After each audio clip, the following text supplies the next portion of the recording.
Hello students, NSU English teacher চ্যানেলে তোমাদেরকে স্বাগত জানাই। আমি ডক্টর গৌতম মাইতি। অ্যাসাইনমেন্ট পরীক্ষা শেষ হওয়ার পর এনএসইউ স্টুডেন্টসদের মনে একটি প্রশ্ন আসে, ফাইনাল পরীক্ষার জন্য কিভাবে প্রস্তুতি নেব। তোমরা অনেকেই যারা সিরিয়াস স্টুডেন্টস আছো ইতিমধ্যেই পরীক্ষার প্রস্তুতি শুরু করে দিয়েছো আমি জানি, কিন্তু তার মধ্যেও কেউ কেউ আমাকে কমেন্ট বক্সে কমেন্ট করে জানিয়েছিলে যে স্যার, বিগত বছরের যে প্রশ্নগুলো আছে আমাদের ইংলিশ অনার্সে সেই সম্পর্কে যদি একটু ভিডিও বানাতেন খুবই ভালো হতো। আবার কেউ কেউ বলেছে যে স্যার, প্রশ্ন তো আমরা জানি কীরকমভাবে হয়েছিল, কিন্তু সেই প্রশ্নগুলো সম্পর্কে যদি একটু আলোচনা করে দেন তাহলে খুবই ভালো হতো। তো সেই কথাটি মাথায় রেখে যারা ফার্স্ট ইয়ারের স্টুডেন্টস ইংলিশ অনার্সে, তাদের জন্য আমি ভিডিওটি নিয়ে এসেছি। এই ভিডিওটি যে পেপারকে বেশ করে, সেই পেপারটি হলো সিসি ইজি 1। সিসি ইজি 1 এই পেপারের প্রশ্নপত্র আমি তোমাদের সামনে এখন উপস্থাপিত করছি এবং লাইন বাই লাইন বিষয়টিকে একটু বুঝিয়ে দেওয়ার চেষ্টা করছি, যাতে পরীক্ষা হলে তোমাদের কোনো সমস্যা না হয়। তো চলো আমরা শুরু করি। তো সিসি ইজি 1-এ প্রশ্নপত্র যাওয়ার আগে জাস্ট 3টে লাইন তোমাদের সামনে আছে। আমার মনে হয় স্টুডেন্টদের এই লাইনটা একটু ভালো করে জেনে নেওয়া দরকার, কারণ উচ্চ মাধ্যমিক পাশ করার পর যখন তোমরা নেতাজি সুভাষ ওপেন ইউনিভার্সিটিতে ভর্তি হয়েছো, তো আমার মনে হয় নেতাজি সুভাষ ওপেন ইউনিভার্সিটি সম্পর্কে কনসেপশন খুব কমই আছে। তো একটু যদি ভালো করে জেনে আমরা পরীক্ষায় বসি, অসুবিধে কোথায়? তো চলো প্রথম ইনস্ট্রাকশনটা আমরা খুব ভালো করে দেখে নিই। প্রথমে কি বলা আছে দেখো, special credit will be given for precise and correct answer. Marks will be deducted for spelling mistakes, untidiness and illegible handwriting. The figures in the margin indicate full marks. তো এখানে তো ইনস্ট্রাকশন দেওয়া আছে। আচ্ছা, পরীক্ষাটা কতক্ষণের হয়? দেখো এখানে দেখলে বুঝতে পারবে। এখানে দেখো টাইম উল্লেখ করাই আছে। সিসি পেপারের জন্য তোমাদের 2 ঘন্টা এখানে বরাদ্দ করা আছে। পরীক্ষার সময়সীমা কতক্ষণ? 2 ঘন্টা পর্যন্ত। আর ফুল মার্কস কত তোমাদের রিটিন পরীক্ষার জন্য? ফুল মার্কস এই পেপারের জন্য আছে 50 মার্কস। আর এই পেপারের যে টাইটেল ছিল অলরেডি তোমরা দেখে নিয়েছো, আমি আর বলিনি প্রথমে, সেই জন্য British poetry and drama 14th century too early 17th century. Syllabus সম্পর্কে যদি কারো কনসেপশন না থাকে, তাহলে আমার এই চ্যানেলে ফার্স্ট ইয়ারের ইংলিশ অনার্সের সিলেবাস দেওয়া আছে, আলাদা করে একটি ভিডিও করা আছে, ওইটি তোমরা দেখে নেবে, তাহলে বুঝতে সুবিধা হবে। তো চলো আমরা যে ইনস্ট্রাকশনটা পড়েছিলাম সেটাকে আরো একবার আমরা দেখে নিই। Special credit will be given for precise and correct answer. তো স্যার, তোমরা প্রায় জানতে চাও যে স্যার আমাদের একটি প্রশ্নের জন্য 10 মার্ক বা 5 মার্ক বা 2 মার্কসের জন্য যে প্রশ্নগুলো হয় স্যার, সেই প্রশ্নের জন্য উত্তর কতগুলো শব্দের মধ্যে দিতে হয় বা কতগুলো লাইনের মধ্যে দিতে হয়। তো সেই প্রসঙ্গে আমি প্রত্যেক স্টুডেন্টসকে বলেছি যে দেখো, এরকম কোনো ব্যাপার নেই যে তোমাকে এই 10 লাইনের মধ্যে উত্তর বা 15 লাইন বা 1 পাতা বা 2 পাতা এরকম ভাবে হয় না। তোমাকে আনসার সবসময়ের জন্য টু দি পয়েন্টেই দিতে হবে। কত ওয়ার্ডের মধ্যে হয় এই প্রশ্নের উত্তর খোঁজাটা খুব অসম্ভব বা অবাস্তব বলেই আমার মনে হয়, কারণ ইউনিভার্সিটি এরকম কিছু ইনস্ট্রাকশন দেয়নি আজ পর্যন্ত, অন্তত আমার জানা নেই, যেখানে বলা হয়েছে তোমাকে এত ওয়ার্ডের মধ্যেই আনসারটি তোমাকে দিতে হবে। তাহলে সেই জন্য ইউনিভার্সিটি তোমায় কিন্তু এখানে সাবধান করে বললেন যে প্রিসাইজ অ্যান্ড কারেক্ট আনসার যতটা ভালো করা যায়, সঠিকভাবে করা যায়, সংক্ষিপ্ত এবং সঠিক উত্তর তোমাকে দিতে হবে। তুমি বাড়িয়ে দিলে 1 পাতার জায়গায় 2 পাতা 4 পাতা লিখতেই থাকলে, এতে আনসার খুব আনসারের কোয়ালিটি বেড়ে যাবে এরকম বিষয়টা নয়। বা তুমি ভুল লিখলে, হ্যাঁ, টিচার পড়ে দেখবে না, বিষয়টা কিন্তু এরকম নয়। তাহলে সেক্ষেত্রে কি করা উচিত? আনসারের মধ্যে সংক্ষিপ্ততা থাকবে অবশ্যই, কিন্তু টু দি পয়েন্টও আনসার হতে হবে। প্রিসাইজ অ্যান্ড কারেক্ট, যথাযথ হতে হবে এবং তোমাকে সঠিক উত্তর দিতে হবে। সংক্ষিপ্ত বলতে এতটা সংক্ষিপ্ত বোধহয় হওয়া উচিত নয় যেখানে মূল ভাবটি কিন্তু ক্লিয়ার হবে না, এরকম যেন না হয়। Then marks will be deducted for spelling mistakes.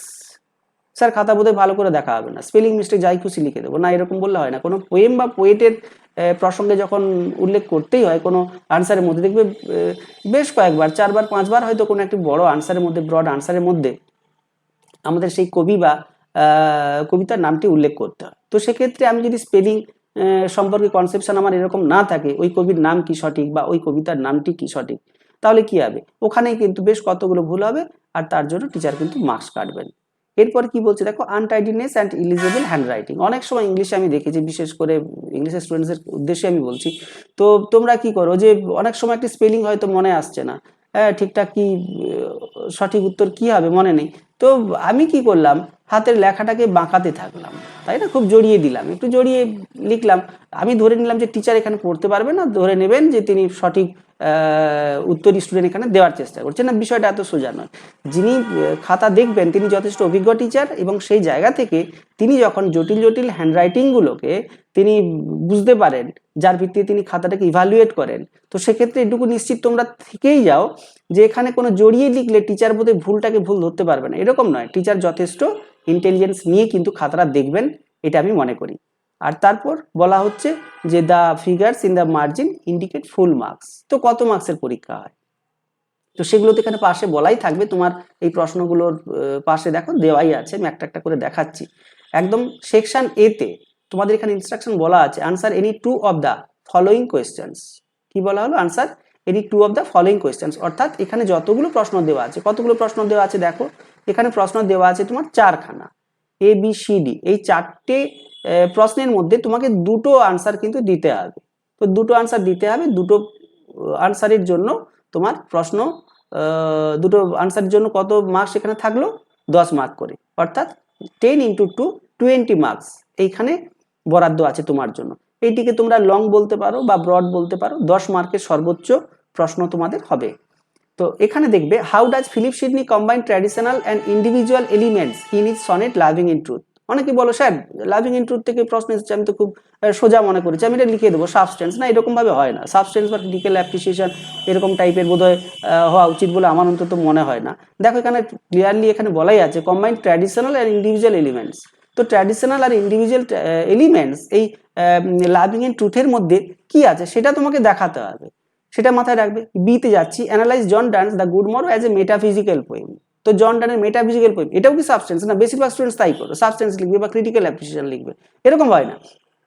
The good মরো জন ডানের লেখা যে বিখ্যাত যে মেটাফিজিক্যাল পোয়েম, সেখান থেকে তোমাকে মেটাফিজিক্যাল পোয়েম হিসেবে কি কি বৈশিষ্ট্য আছে, মানে মেটাফিজিক্যাল ট্রেডস গুলো কি কি আছে, মেটাফিজিক্যাল ক্যারেক্টারিস্টিক্স গুলো কি কি আছে, তার উপরে তোমাকে আনসারটা দিতে হবে।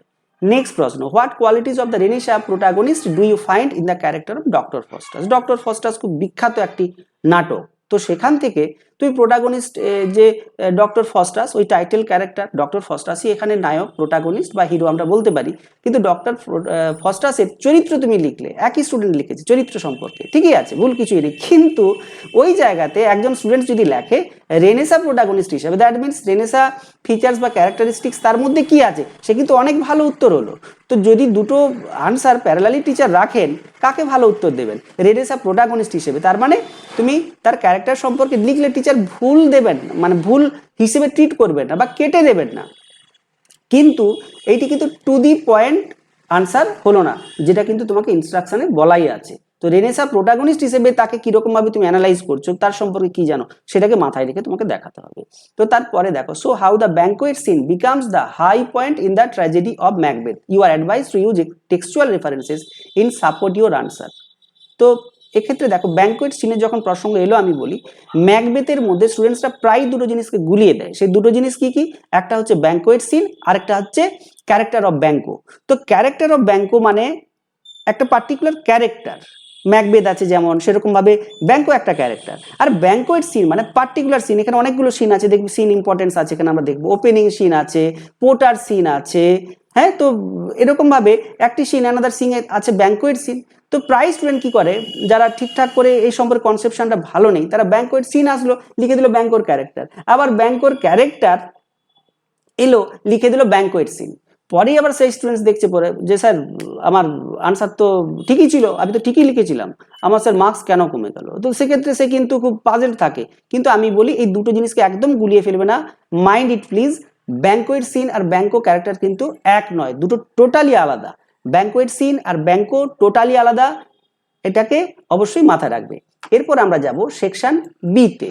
দেখো সেকশন বি যেটাকে যেরকম ভাবে এখানে আছে, এটাকে আমরা মিড হিসেবে ধরতে পারি, বা মোটামুটি এখানে আমরা দেখবো, দেখো কতগুলো প্রশ্ন করতে। দেখো answer any 4 of the following questions, মানে 4টে প্রশ্ন তোমাকে এখানে করতে হবে, অ্যাটেম্প্ট করতে হবে। কত মার্কস করে আছে? 5 মার্কস করে আছে। তাহলে 5 ইন্টু 4 20 হলো।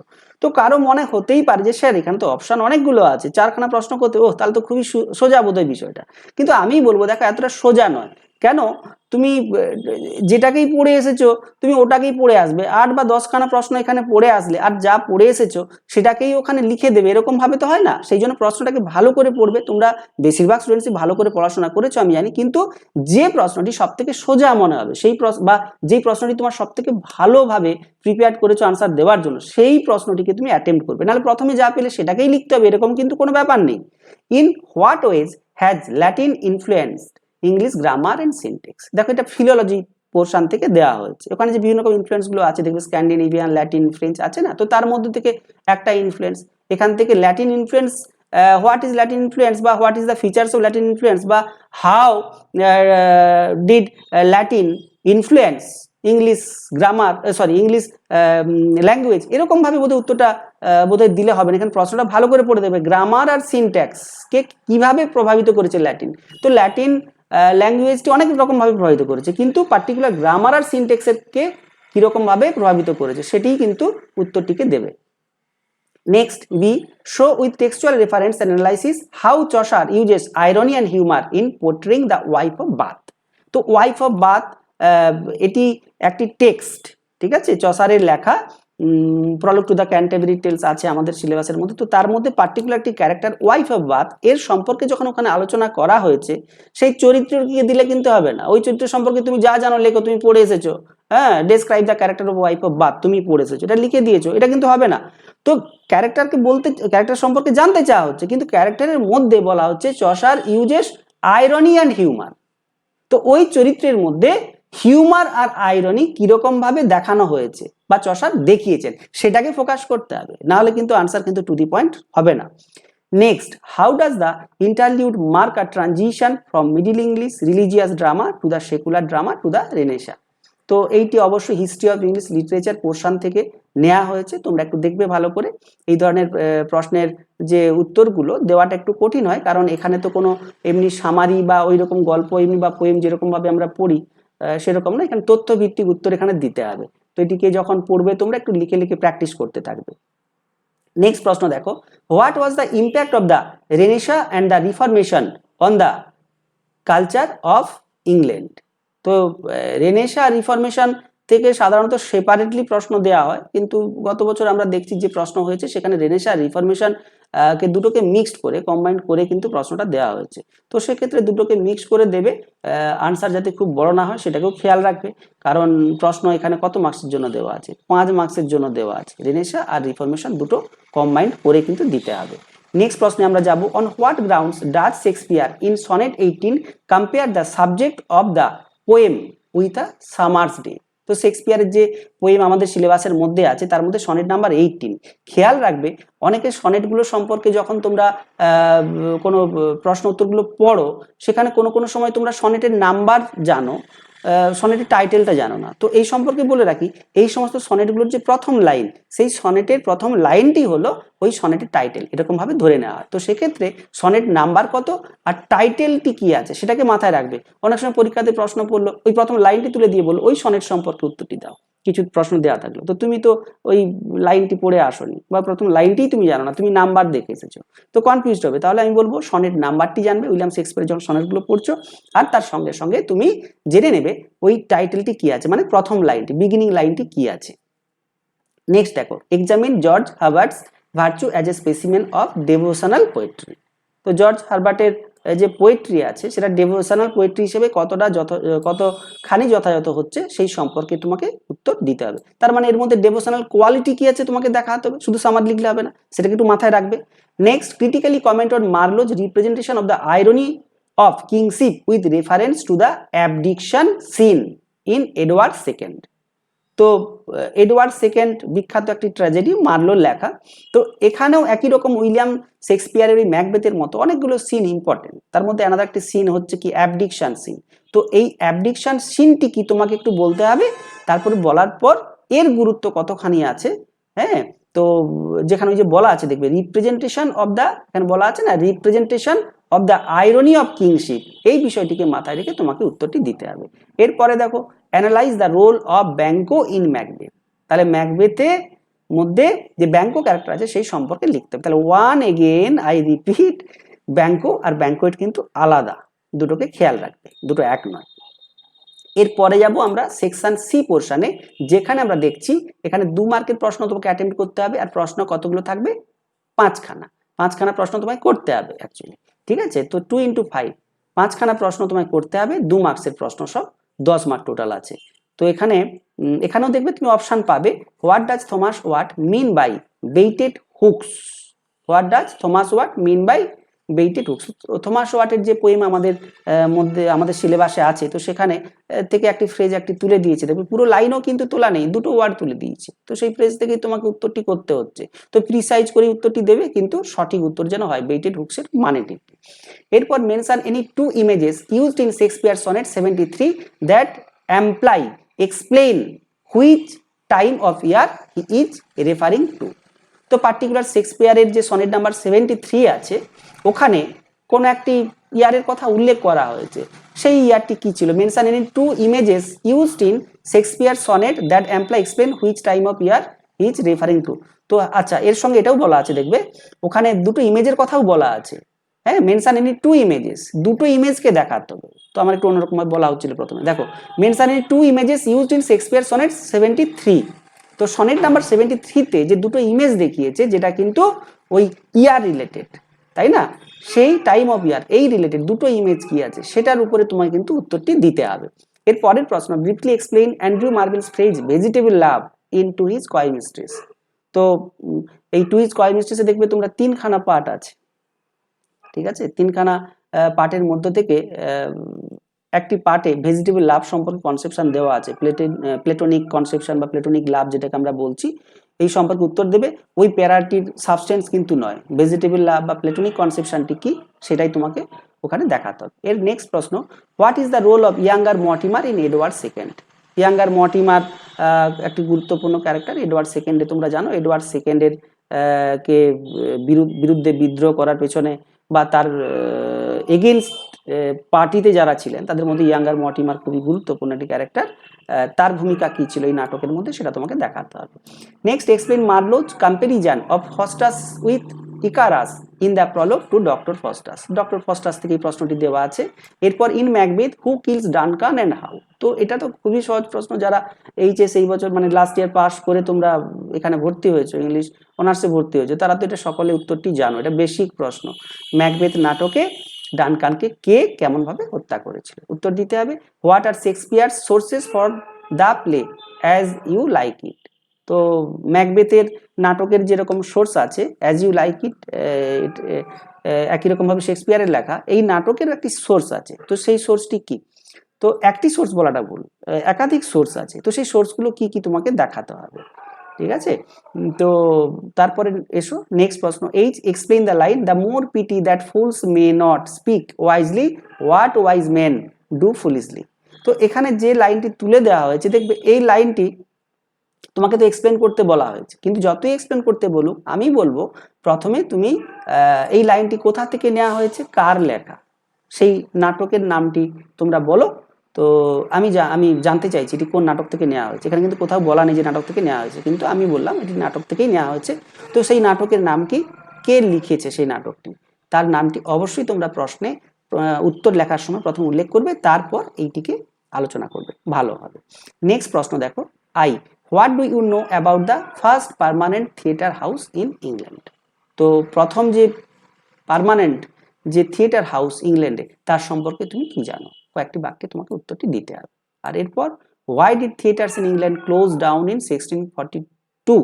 তো তোমরা যারা এই বছর অ্যাসাইনমেন্ট দিলে এই 2024-এ, তো তোমরা জানো এখান থেকে কিন্তু ওই অ্যাসাইনমেন্টে প্রশ্নটিও এসেছিল, তাই না? Why did theatres in England close down in 1642। 1642-তে ইংল্যান্ডে থিয়েটার কেন বন্ধ হয়েছিল, বন্ধ করা হয়েছিল, সেই সম্পর্কে তোমাকে হিস্টোরিক্যাল কনসেপশন কি আছে তোমাকে উত্তর দিতে হবে।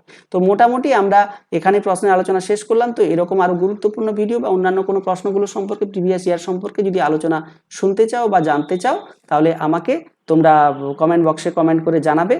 আর চ্যানেলটিকে এরকমভাবে লাইক করবে, সাবস্ক্রাইব করবে, এই আশা রেখে আমি আজকে